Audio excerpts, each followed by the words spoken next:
ये जैसे मैंने बताया, ये बड़के हैं, ड्रामे हैं, वावेला है, खौफ की फ़ज़ा क्रिएट की हुई है, और अब ये खुद फंस गए हैं कि इस पे करना क्या है। ठीक है, वो बिहार का उनका इलेक्शन था, मोदी साहब के अपने ख्वाब हैं और फाशिस्ट मेंटेलिटी है, लेकिन अब तो ये है कि देखें जो एस्केलेशन है ना, इसमें थोड़ा सा रीजन को भी देख लें। यूएसए ने इनको लिफ्ट नहीं कराई, उसकी वजह चाहे उनके स्ट्रेटेजिक पार्टनर ये हैं, लेकिन उनकी प्लेट पे बहुत कुछ है। उस पे गज़ा है, उस पे यूक्रेन है, उनके अपने टैरिफ सिचुएशन है, बहुत सारे मामला उनके अपने हैं। वेस्ट के साथ वेस्ट को पता लग गया कि ये सच नहीं बोलते, जो इन्होंने कनाडा में किया, जो इनके नेटवर्क यूएसए में पकड़े गए, उसकी वजह से they have lost their credibility. अब आ जाए अब चाइना पे, डोंट मिस चाइना। चाइना ने बड़ा क्लियरली, उनके फॉरेन मिनिस्टर ने, उनके फॉरेन ऑफिस ने ये कहा कि they will protect and guard the sovereignty and territorial integrity of Pakistan. हम हमारी जो ऑल वेदर फ्रेंडशिप के साथ साथ ऑल वेदर स्ट्रेटेजिक पार्टनरशिप है चाइना के साथ, ये चीज़ इंडिया को खाए जा रही है। उनके जो डिफेंस एनालिस्ट हैं वो रात को बैठ के रोज़ ये ववेला कर रहे हैं कि देखें जी, लद्दाख के साथ, ईस्टर्न लद्दाख पे वो ऑलरेडी उन्हें कब्जा किया उस साइड पे, जो उनका क्लेम है कि चाइना का है, और वहाँ पे एसेट्स जो हैं उनके डिवाइडेड हैं। कश्मीर में जब ये कंट्रोल लॉजिस्टिक्स लेके आएंगे तो कश्मीरियों पे ये ट्रस्ट नहीं करते। और तीसरी बात ये है कि अगर हमसे वो कोऑपरेट जैसे इंशाअल्लाह कर रहा है चाइना, उनको रियल टाइम हमें सर्वेलेंस मिलेगी। जब रियल टाइम सर्वेलेंस मिलेगी तो उससे ये होगा कि इनकी जो मूवमेंट्स है वो हम मॉनिटर कर सकते हैं। फिर हमारे पायलट्स बहुत स्किल्ड हैं, दे आर वेरी शार्प, और हमारी जो वेपन्स हैं वो बिल्कुल अप टू डेट हैं। हम देखें, हम डेटरेंस के लिए पूरी तरह तैयार हैं, हम कभी एस्केलेट नहीं करते। इसलिए इंडिया जब कन्वेंशनल वॉर पे आएगा तो उसको ये पता है कि इसके साथ साथ फिर साइबर वॉरफेयर भी शुरू हो सकती है। और जैसे बॉम्बे में एक हुआ, फिर पता भी नहीं लगता कौन करता है, एटीएम कार्ड्स बंद हो जाएंगे, उनका सारी डिजिटलाइजेशन जो है वो ज़मीन बोस हो जाएगी। तो ये बहुत बड़ा चैलेंज होगा। तो दैट्स वाई उन्होंने कार्ड ब्लांच दे दी है अपने जनरल्स को कि ठीक है जी, टाइम एंड जगह आप खुद करें, लेकिन अंदर से मोदी साहब को पता है कि he is in a very deep trouble. Right. और खादी साहब, आपने चाइना की सपोर्ट की या कॉपरेशन की बात की, तो इस कॉपरेशन के बाद या जो बयान आया उसके बाद से इंडियन मीडिया में सफ़ेद मातम बिछा हुआ है। इवन वो तो ये तक कह रहे हैं कि पाकिस्तान अब चाइना के पीछे छुपने की कोशिश कर रहा है। देखिए, वो चाइना के पीछे छुपने वाली बात ही नहीं है, हमारी स्ट्रेटेजिक पार्टनरशिप है। राइट। अब वो देखें ना, वो तो कंसेशंस मांग रहे हैं यूरोप से। वो कहते हैं बराए मेहरबानी देखें जी, आपने यूक्रेन को जैसे सपोर्ट किया, हमें सपोर्ट करें। यूएसए से मांग रहे हैं कि हम आपके स्ट्रेटेजिक पार्टनर हैं। वो चाइना के साथ जब भी वॉर करते हैं वो कहते हैं टू फ्रंट वॉर होगी। टू फ्रंट वॉर इस तरह है कि एक तरफ से उनको चाइना को भी डील करना पड़ेगा। तो ये हमारी, कहते हैं हमें, ठीक है, मैं अभी भी समझता हूँ कि हमारी गवर्नमेंट बहुत अच्छा, हम सारे यूनाइटेड हैं, अल्लाह का शुक्र है। तमाम पॉलिटिकल पार्टीज उनको सबको क्रेडिट चाहता है कि वी आर वन। उधर देखिए कांग्रेस और बीजेपी टोटली डिवाइडेड है, it's a divided house at this time. तो हमें थोड़ी सी एग्रेसिव डिप्लोमेसी ज़रूर करनी चाहिए, लेकिन जहाँ तक चाइना का सवाल है, चाइना हमारे साथ खड़ा है, टर्की हमारे साथ है। इंशाअल्लाह ताला हम बहुत टेट फॉर टेट रिस्पांस नहीं होगा इस दफ़ा, बहुत हैवी, मैसिव और डिसाइसिव रिस्पांस होगा। लेकिन तौर पर स्ट्रॉन्ग हमारा जो होगा रिस्पांस होगा। लेकिन हारिस साहब, अगर हम 2019 से सिचुएशन में जाएं, पुलवामा का जब वाकया हुआ था तो भारत ने एक्सकलेट किया था और पाकिस्तान ने फिर रिटेलिएट किया था। अब की जो सूरत हाल बन रही है, हालात हमें उस तरफ जाते दिखाई दे रहे हैं या फिर इस बार हालात आपको मुख्तलिफ दिखाई देते हैं? मेरा अपना ख्याल ये है कि ये लिमिटेड ही रहेगा और इसी तरह कोई मॉडल चलेगा जिस तरह का वो बालाकोट वाला था। बिकॉज मिसाइल की अगर ये टेक्नोलॉजी इस्तेमाल में जाते हैं तो that could be very tricky, और वो फिर एस्केलेशन की तरफ जा सकते हैं, और फिर वैसे ही हम साउथ एशिया को न्यूक्लियर फ्लैश पॉइंट कहा जाता है। तो आज मार्क रूबियो जो हैं सेक्रेटरी ऑफ स्टेट, उन्होंने भी बात करनी है दोनों फॉरेन मिनिस्टर से। तो मुझे लगता है कि कोई फेस सेविंग वाला फॉर्मूला मोदी करेगा अपने लिए, लेकिन वो फेस सेविंग नहीं होगी, it will be slap on his face. Right.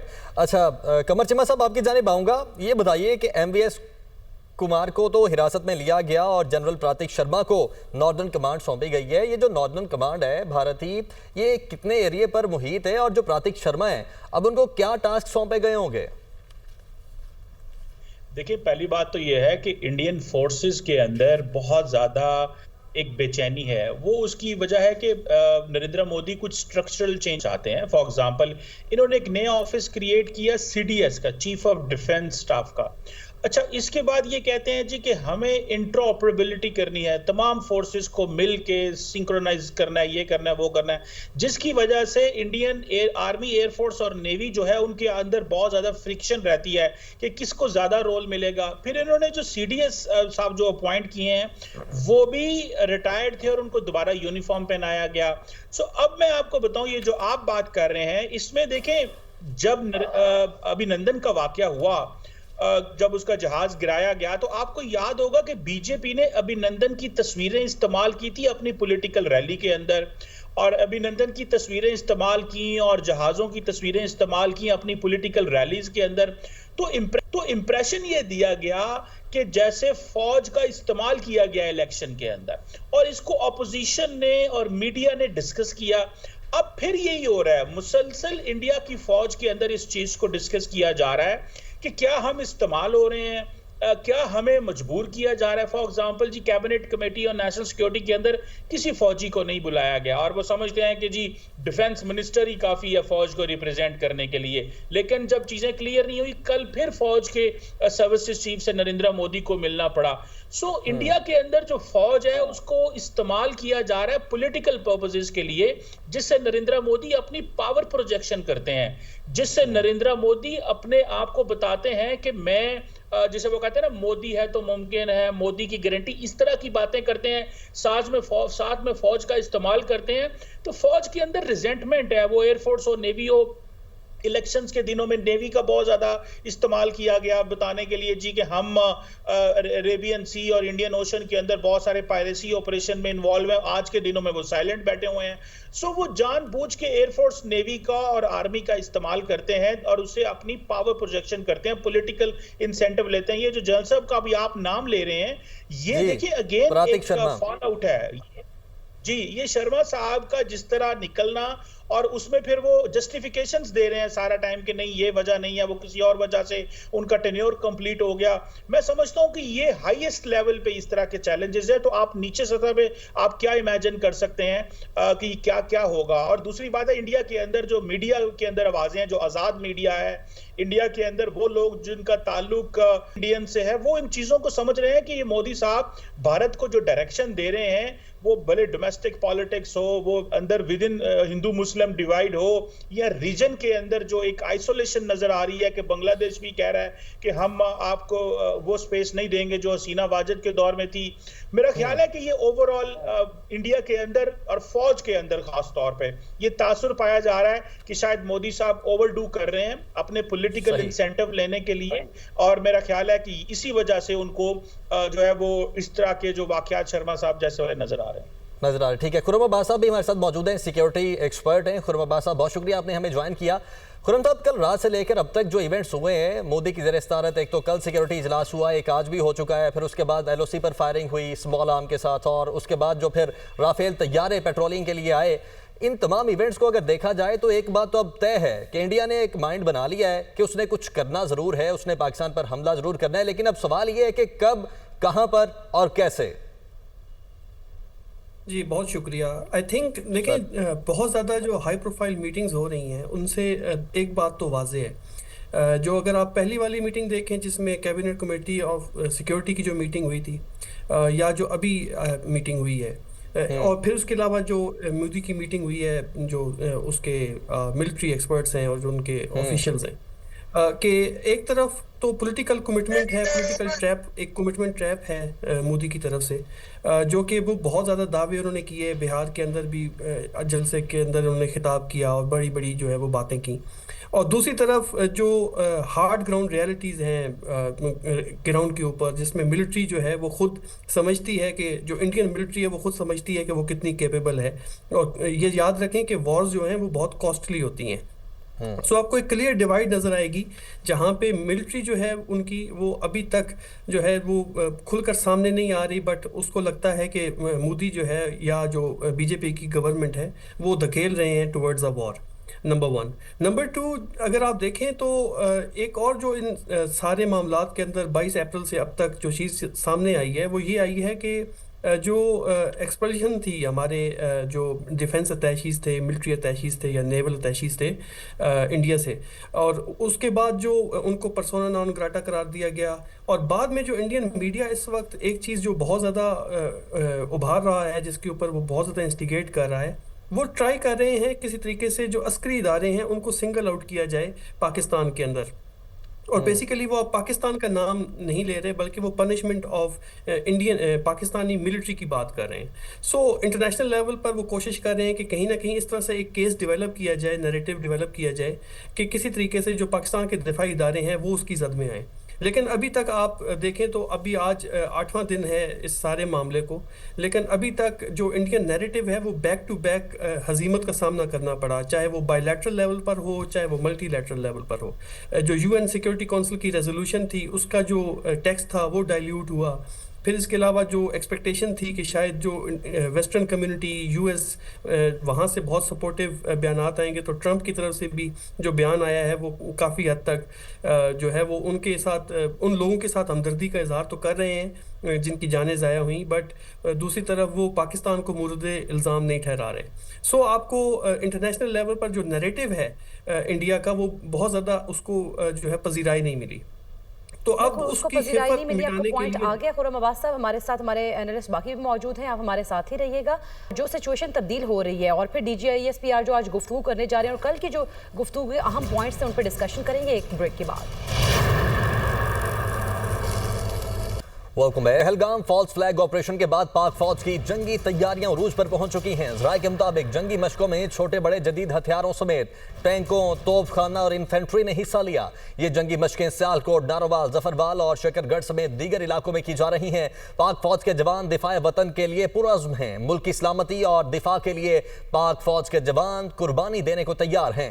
पाक फौज हमा वक्त चौकस और फर्ज शनासी के जज्बे से हर वक्त सरशार है। ब्यूरो चीफ इस्लामाबाद अदील वड़ाइच हमारे साथ मौजूद हैं। अदील बताएगा कहां कहां पर ये मशकें हो रही हैं? देखिए, ये जंगी मशकें सियालकोट में हो रही हैं, नारो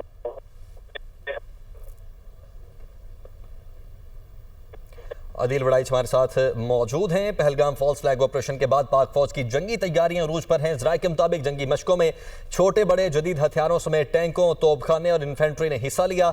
ये जंगी मशकें सियालकोट, नारोवाल, जफरवाल और शकरगढ़ समेत दीगर इलाकों में की जा रही हैं। पाक फौज के जवान दिफाए वतन के लिए पुरअज़्म हैं। मुल्क की सलामती और दिफा के लिए पाक फौज के जवान कुर्बानी देने को तैयार हैं। पाक फौज हमा वक्त चौकस और फर्ज शनासी के जज्बे से हर वक्त सरशार है। तो पहलगाम फॉल्स फ्लैग ऑपरेशन के बाद पाक फौज की जंगी तैयारियां भी उरूज पर पहुंच चुकी हैं। ज़राए का बताना है कि जंगी मशकों में छोटे बड़े जदीद हथियारों समेत टैंक, तोपखाने और इन्फेंट्री ने भी हिस्सा लिया है। अदील वड़ाइच हमारे साथ ही मौजूद हैं। जी अदील।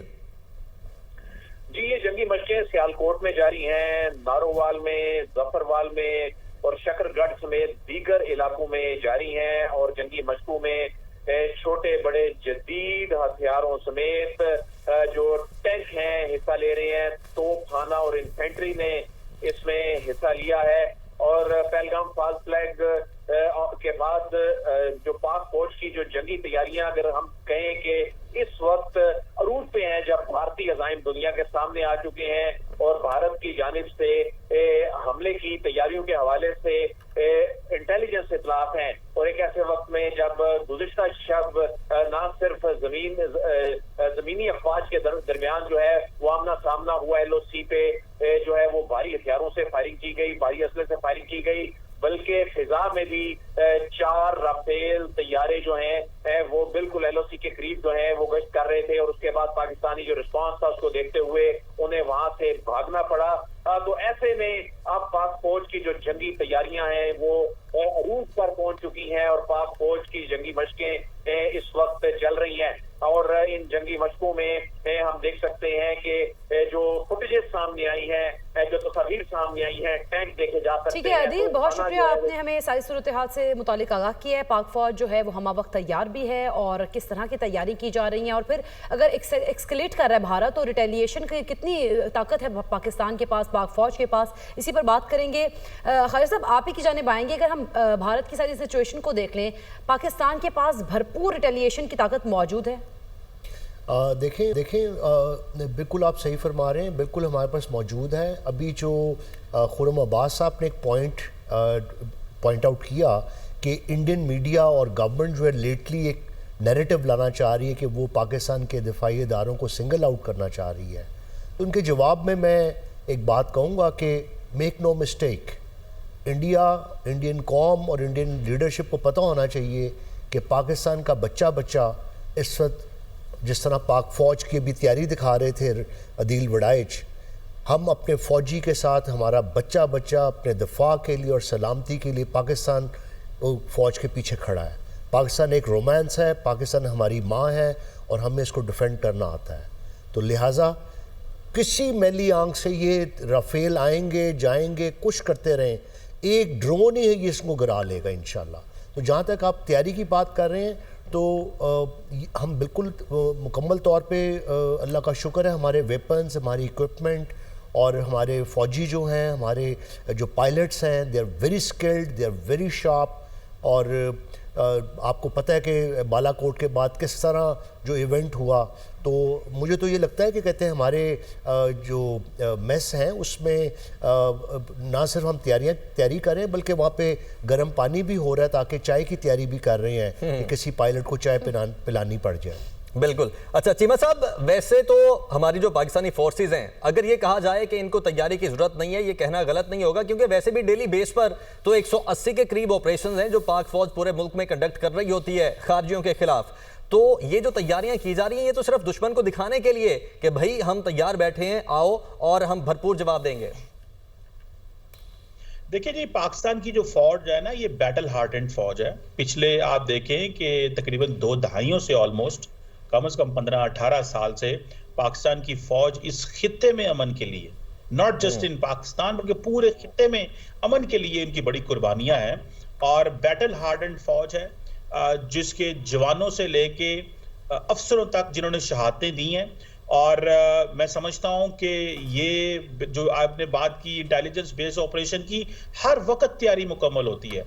फौज तो आपको पता है, हमारी फौज के बारे में डिसिप्लिन ही तो होता है फौज के अंदर, और वो मौजूद है। और अब तो जो कुछ हो रहा है जारी बात है, क्योंकि भारत ने, आपको याद होगा थोड़े दिन पहले एक एयर एक्सरसाइजेस की थी, फिर उन्होंने अरेबियन सी के अंदर अपने कुछ जहाज भेजे थे, फिर उन्होंने अपने एयरक्राफ्ट कैरियर को जो है वो पहले निकाला फिर वापस ले गए। तो द पॉइंट इज कि पाकिस्तान की एयरफोर्स, नेवी और आर्मी तीनों तैयार है। और क्योंकि शायद पाकिस्तान की जो फौज है मूवमेंट्स रीड की हैं इंडियन आर्मी की बॉर्डर के ऊपर, तो उस हिसाब से जारी बात है मैसेजिंग की जा रही है। और आपको पता है कि पाकिस्तान को एडवांटेज है ओवर इंडिया। और ये 2001 का 2 का जो स्टैंड ऑफ हुआ था उसमें भी पता चला था कि पाकिस्तानी फोर्सेस की जो स्ट्राइक कोर है वो बहुत जल्दी बॉर्डर पे पहुंच जाती हैं as compare to Indian strike course. उनको बड़ा टाइम लगता है बॉर्डर पे पहुंचने पे। तो हम हमेशा, हमारी जो अफवाज है वो एलिमेंट ऑफ सरप्राइज जो होता है, कहा जाता है कि जो मिलिट्री स्ट्रैटेजिस्ट होते हैं वो ये कहते हैं कि हमेशा जो सरप्राइज का एलिमेंट होता है वो it's a good thing to out maneuver the other.